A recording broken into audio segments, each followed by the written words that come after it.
I'm here to talk about success.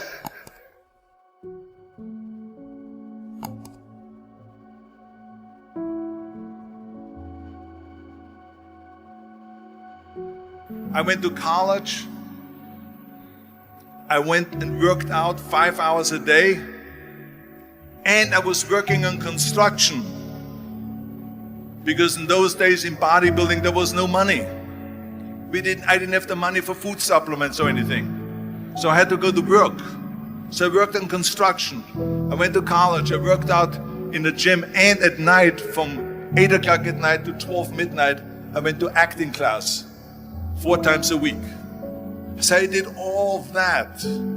There was not one single minute that I wasted. And this is why I'm standing here today. At the age of 20, I went to London and I won the Mr. Universe contest as the youngest Mr. Universe ever. And it was because I had a goal. You see, if you don't have a vision of where you go, and if you don't have a goal where you go, you drift around and you never end up anywhere. 74% hate their job in America. The majority of people don't like what they're doing because they're really not doing it because they didn't have a goal and they followed this goal. They just aimlessly drift around, and then all of a sudden there's a job opening, so they get that job because you have to work. But then when you work, it's a chore. It's work. It's not fun. So if you think about, only a quarter of the people really enjoy what they're doing in life. So people always ask me, when they saw me in the gym in the pumping iron days, they say, why is it that you're working out so hard? 5 hours a day, 6 hours a day, and you have always a smile on your face. The others are working out just as hard as you do, and they look sour in the face. Why is that? And I told people all the time, I said, because to me, I'm shooting for a goal. In front of me is the Mr. Universe title. So every rep that I do gets me closer to accomplishing that goal, to make this goal, this vision turn into reality. Every single set that I do, every repetition, every weight that I lift will get me a step closer to turn this goal into reality. So I couldn't wait to do another 500-pound squat. I couldn't wait to do another 500-pound bench press. I couldn't wait to do another 2,000 reps of sit-ups. I couldn't wait for the next exercise. So let me tell you something, visualizing your goal and going after it makes it fun. You got to have a purpose. No matter what you do in life, you got to have a purpose. Muhammad Ali worked his butt off, and I saw it firsthand. And I remember that there was a sports writer that was there in the gym when he was working out and he was doing sit-ups. And they asked him, how many sit-ups do you do? And he said, I don't start counting until it hurts. Now think about that. He doesn't start counting his sit-ups until he feels pain. That's when he starts counting. That is working hard. And so you can't get around the hard work. It doesn't matter who it is.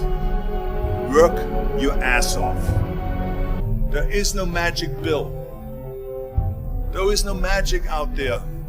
You cannot get around. You have to work and work and work. Make sure of this and make sure of that and all that stuff. So it's work. And it drives me crazy when people say that they don't have enough time to go to the gym for 45 minutes a day and work out. Or to do something for 45 minutes to an hour a day to improve. If it is physically improve or if it is mentally to improve. Imagine you read 1 hour a day about history. How much you will learn after 365 hours in 1 year. Think about if you study about the history of musicians, of composers, how much you would know. Imagine if you would work on a business, on some business that you want to develop every day for an hour. Imagine how further along you will go and get. So it drives me nuts because when When people say we don't have the time, we have 24 hours a day. We sleep 6 hours a day, so that gives you still 18 hours. So there's someone shaking their head out here in front. They say probably, I don't sleep 6 hours, I sleep 8 hours, right? But just sleep faster. So we have 18 hours a day.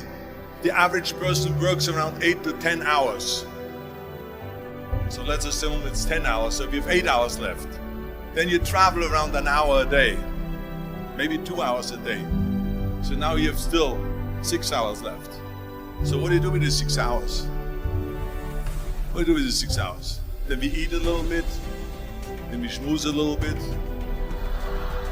talk a little bit to people and all that stuff. But you can see how much time there is available if you organize your day. So you got to work hard. I hate plan B. And I tell you why.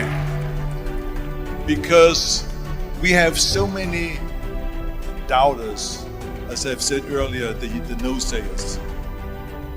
We have so many of those people that say no and you can't do it, that's impossible. That is okay because we just turn off, as I said earlier, and we listen and we hear the no being a yes. You can't do it, you can't do it, and all of that. So that is possible to do that amongst all the negative people around you. But when you start doubting yourself, that's very dangerous. Because now what you're basically saying is that if my plan doesn't work, I have a fallback plan, I have a plan B. And that means that you start thinking about plan B, and every thought that you put into plan B, you're taking away now that thought and that energy from plan A.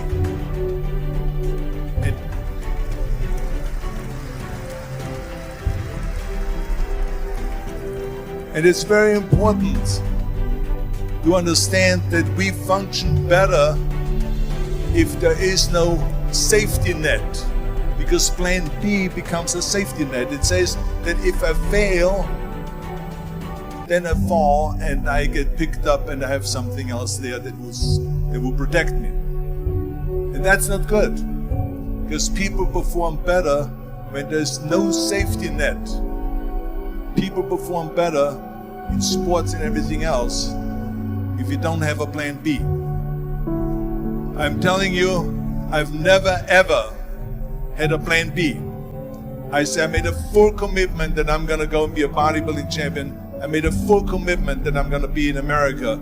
I made a full commitment that I'm gonna get in the show business and I'm going to be a leading man. No matter what it takes, I will do the work.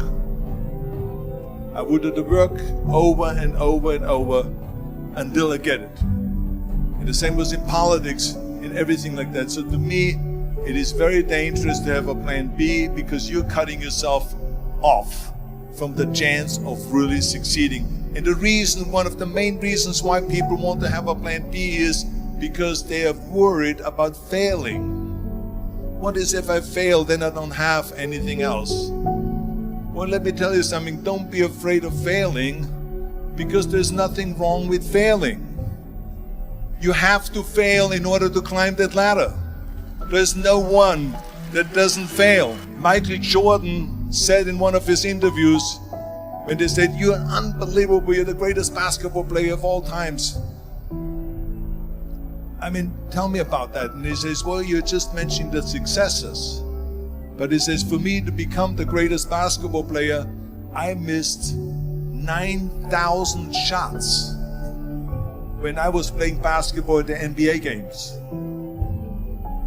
So during these games that he was so successful, he missed 9,000 shots.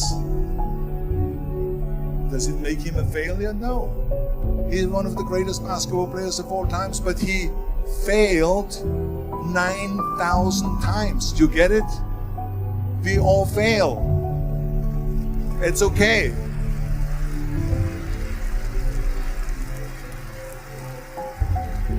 What is not okay is that when you fail, you stay down. Whoever stays down is a loser. And winners will fail and get up. Fail and get up. Fail and get up. You always get up. That is a winner. That is a winner. I failed in bodybuilding. I lost bodybuilding competitions. I lost powerlifting competitions. I lost weightlifting competitions.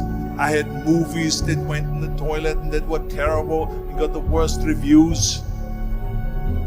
And in politics, I remember I had many of the initiatives on the ballot and we lost. My approval rating in California went down to 28%. And then it went back up again and I won again the governorship. Hey, we all lose. We all have losses. This is okay. And this is why I say don't be worried about losing, because when you're afraid of losing, then you get frozen. You get stiff. You're not relaxed. You got to be, in order to perform well in anything, if it's in boxing or if it is on your job or with your thinking, is only happening when you relax. So relax. It's okay to fail. Let's just go all out and give it everything that you got. That's what it is all about. So don't be afraid to fail.